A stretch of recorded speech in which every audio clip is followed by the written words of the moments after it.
considering what schools are the best offer for you. Okay, you might have more than one offer from a school. So here are some things you're going to consider, and there's more information about this on the CAP website that I showed you earlier. You're going to look at what the degrees and programs are. When you come to an undergraduate institution, usually you look at a broader range of things. You're looking at the experience that the undergraduate school is going to give you. You might not be looking at the programs, right? Because when you came, you might not even know what you wanted to major in. So you're kind of looking at what the overall experience is. For graduate school, though, that's very different. You're really looking at the programs themselves.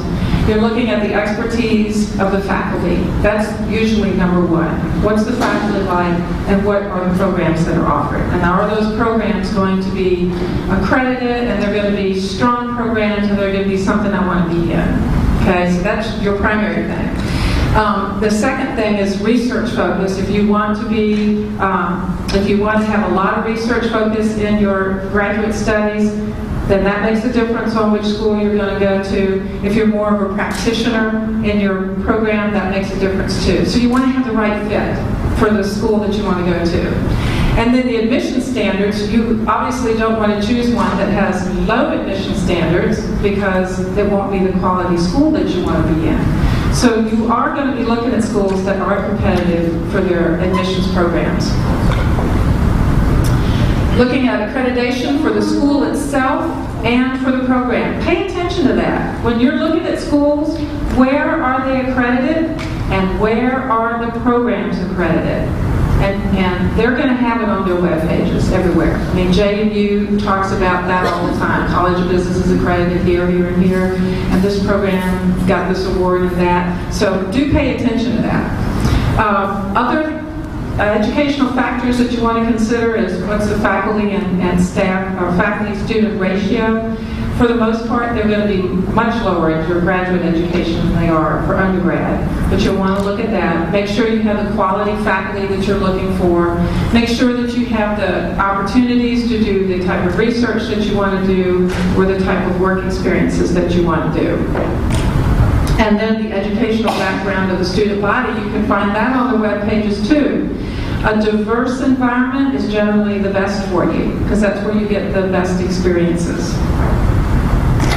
Cost of financial aid obviously is a factor for lots of students. For students who can get graduate assistantships with that school, sometimes that can be the deciding factor.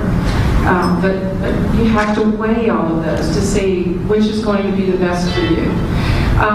Location and size, do you want to be in a school in the city? Do you want to be in a more rural area? Do you want to be in a small school? Do you want to be in a large school? All of those are factors. You consider those for your undergraduate institution too, probably.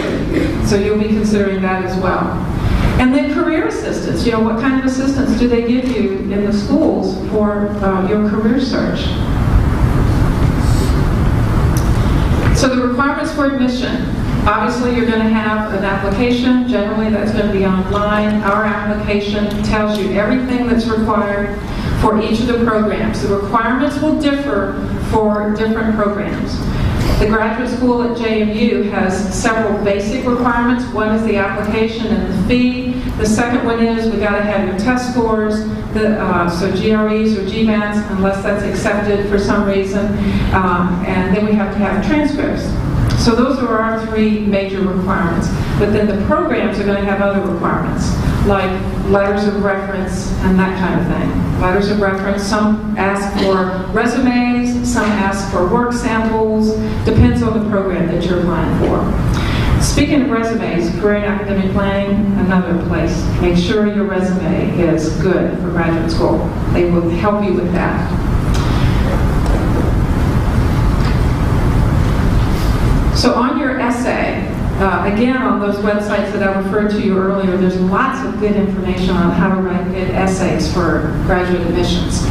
You're going to be talking about your academic and personal background, your own academic goals and your personal abilities, what you can contribute to the program. I can't emphasize that enough, that they are expecting you to contribute to the program too, not just what you're going to get out of it. And then any other requirements that they have. Observe the deadlines. I wonder why that's in all caps. You'd be amazed at how many students how many students wait until the last minute. You're not going to do that, are you? No, you're not going to do that. You're not going to wait until the last minute. Do you know who Murphy is? You know Murphy and his law? He's alive and well. And so if you wait till the last minute, he will strike. I guarantee you he will strike. So Murphy, don't let Murphy get you. Don't wait till the last minute on these things. That's where you end up in trouble. Something's going to happen. And then you're not going to be considered because you didn't make the deadlines.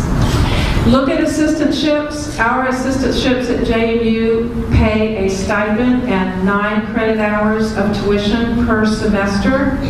So the stipend for GAs is $72.82, and it's more than that for TAs.